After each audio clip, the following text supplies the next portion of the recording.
Good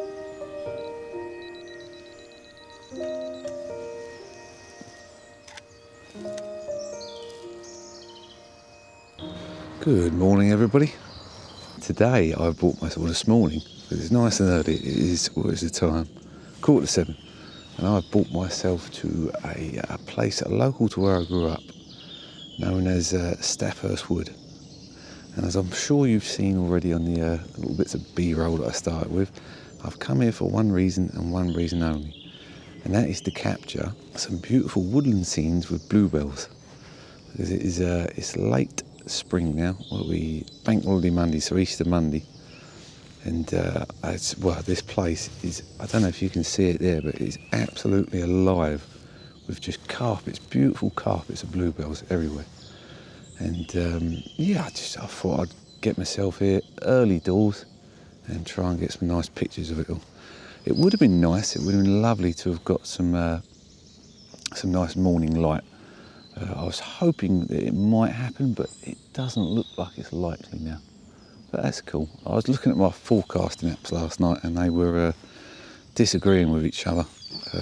One said completely overcast, which was correct, and the other said there might be some break in the clouds. But anyway, that doesn't really matter when you're doing woodland scenes like this, especially with the bluebells. Light isn't the most important thing. You can still make those images work. I mean, it'd be a nice plus, a nice bonus, but you can still make them work. There's plenty of colour about now. We're getting, as you'll see in this picture, the leaves are starting to just branch out or bloom or whatever that word might be, and the bluebells are just out in force. It's absolutely stunning here. And also what I've been treated to as well is just a slight bit of mist, a tiny bit of fog, which is just creating this lovely atmosphere that helps to sort of meld the picture together, if you will.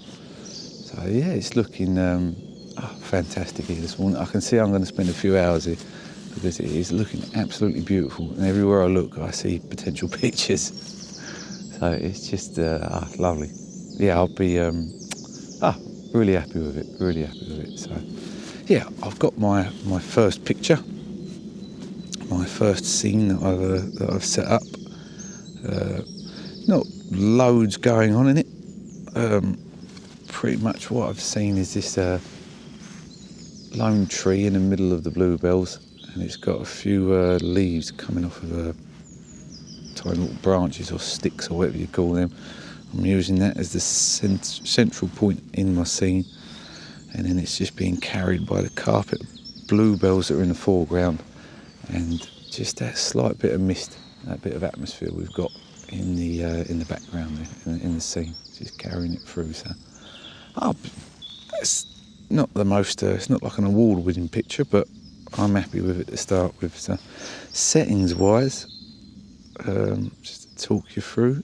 Now, I had been working, as I'd said before, on getting the widest aperture possible whilst keeping the depth of field required for my scene.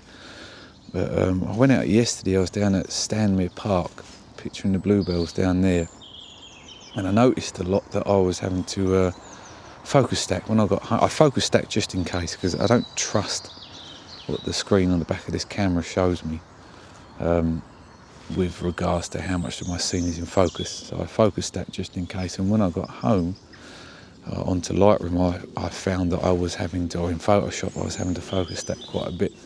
And I was watching another video last night of a photographer called Adam Gibbs, and he does a lot of woodlands. And I was watching through his video of his last night, and I noticed that he just goes for it and he just shoots at f/16 all the time.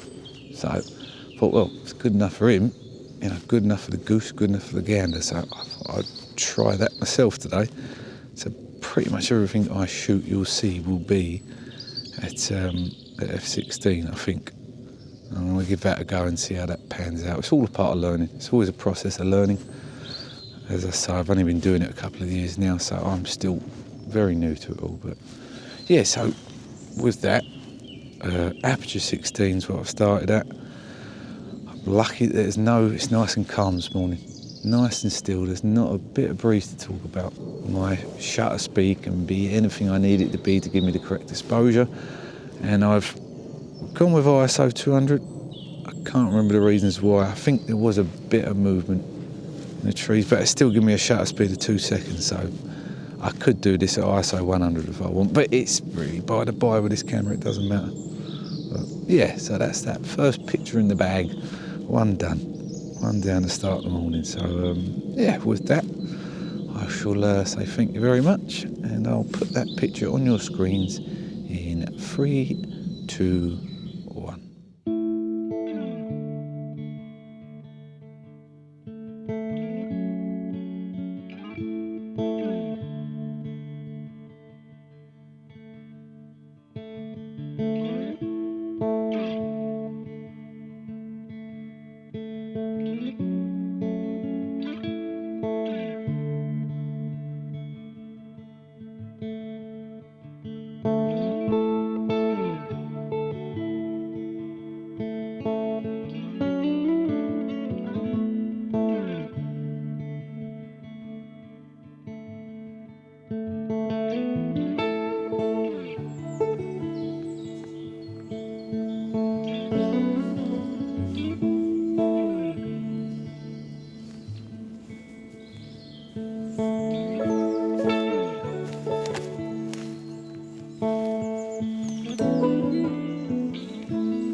Okay, so everywhere I look here, I'm finding somewhere to put something to picture.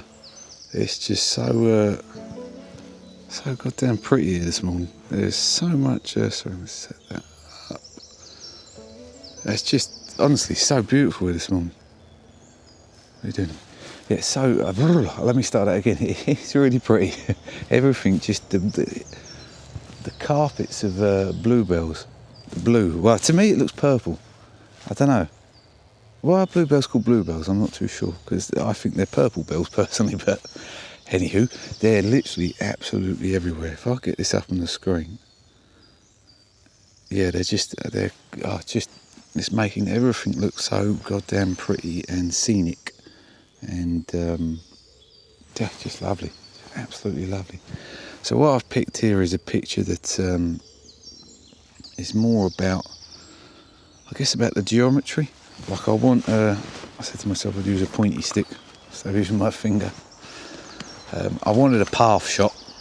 You always want a path shot because paths give you the leading lines. But also I wanted the bluebells and some lovely looking trees. And I have to say the trees here, I'd forgotten, to be fair. I did come here last year, but with a friend and her daughter, and I was taking, or some friends and my friend's daughter, and I was taking portrait pictures of her for her, which came out really nice. But I didn't really pay much attention to the woods. But walking around here today, it's not just the bluebells themselves, it's those lovely trees everywhere. Lots of twists and bends and shapes, and it's just all sorts going on. And then the little leaves that you see that are coming up, they're just branching out like a lime green colour. Everything just looks absolutely beautiful, and as I said already, with the bit of mist in the background, incredible.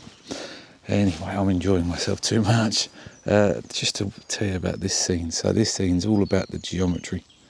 I've positioned myself so that I could get the fallen down branch or tree there to come across, and then hits the path, which is my leading line, and goes back through the back of those trees. And then the interest is I've just placed the 2 trees there on the thirds, and the little bit of atmosphere that we're getting with the mist, that just looks lovely. In the settings, I'm going with f16, though I am going to focus stack this one just in case. I'm going to do a couple of f9, focusing here and out there, so I've got the options when I get back, in case this f16 picture isn't coming up as it looks like it should do on the back of my LCD screen. You see there, it's showing me that that's sharp on my focus point. was on this tree, and it's telling me that this is sharp down here when I look at it on this screen now. But I have a sneaking suspicion when I get back that that's not going to be the case. But we'll just have to see. So I'm going to take another one at F9, sorry, focus there and there, just so it gives me the options when I get back to see. Shutter speed is, I could probably bump that down now. I've already taken this photo. Shutter speed is at 2 seconds, F16, ISO 100, keeping a nice clean image. Again, to repeat, no breeze today, it's perfectly calm and still, and everything is just looking lovely. Sorry, I'm too hypnotised by the beauty of it all. Absolutely incredible. Just so pretty here this morning. I'm glad I got up. I nearly wasn't going to do it. I was nearly going to stay in bed. I thought, it's going to be too cloudy, but I thought, no, I'll go anyway. And I'm glad I did, because it is absolutely pretty. Yeah, so I've taken that photo, and once again, thank you very much. I shall, if you've got this far, thank you for watching, and I shall put that on your screens in 3, 2, 1.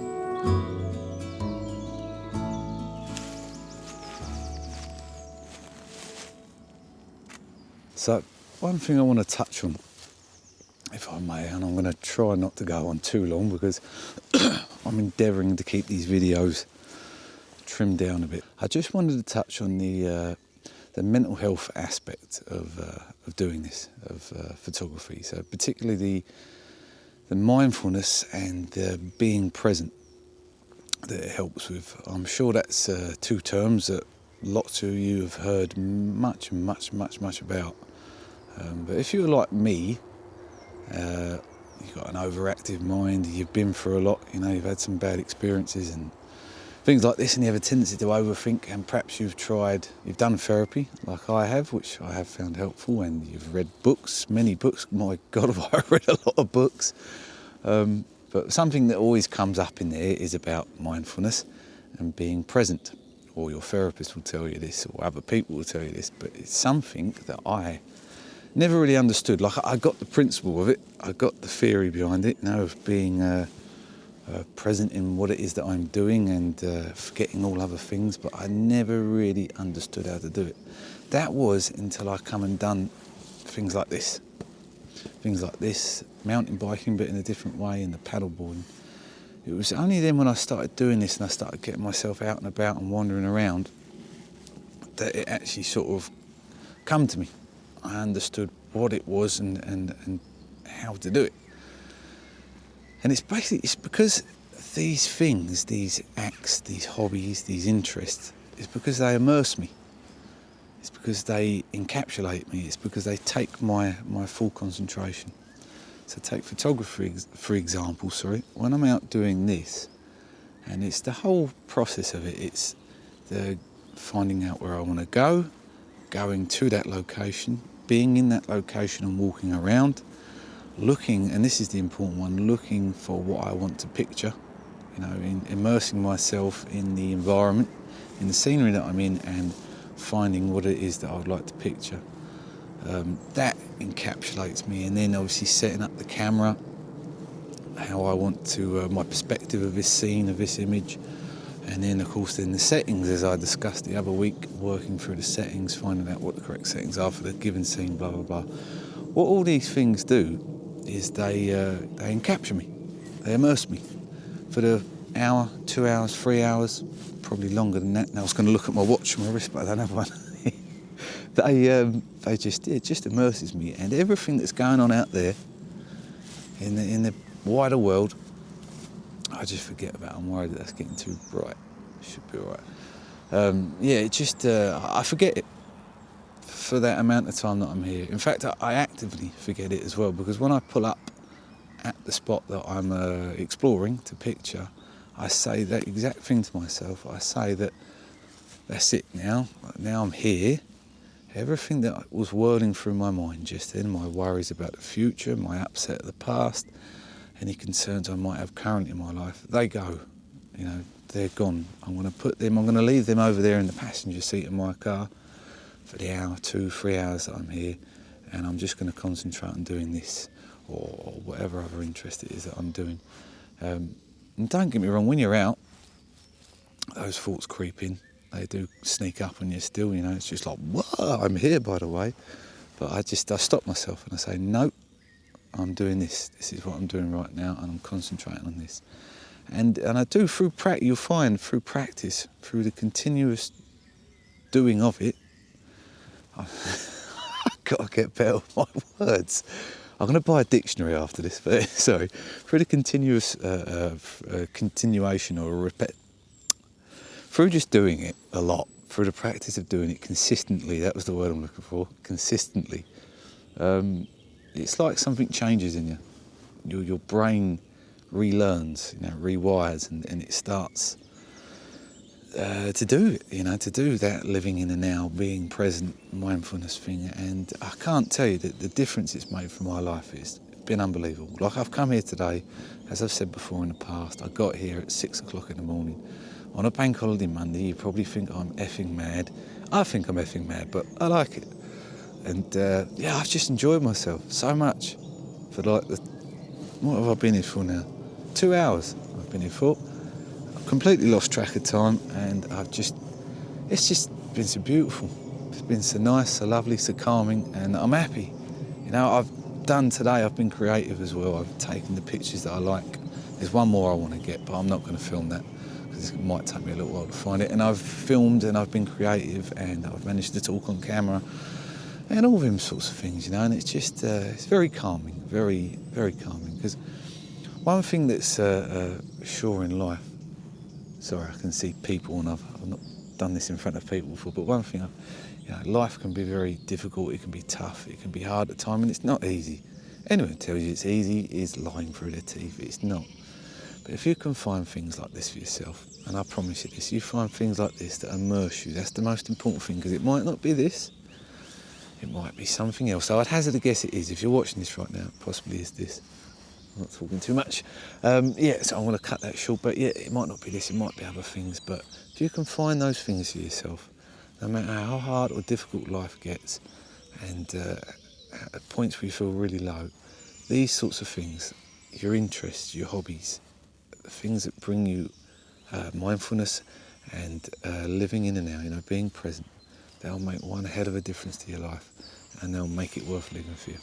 That I can promise you. So anyway, I'm going to stop going on and say, if you've got this far, thank you very, very much for watching. It is much appreciated. If you could as well, like and subscribe, that would also be very much appreciated. But it doesn't matter, it's not the end of the world. But other than that, thank you very much, and I wish you all a good day, and I wish you all the best. And I've taken this photo. I'm going to take a little wander around and see if I can find some other things, but I won't film those. And I'll put that up on your screen in 3, 2, 1. Thank you.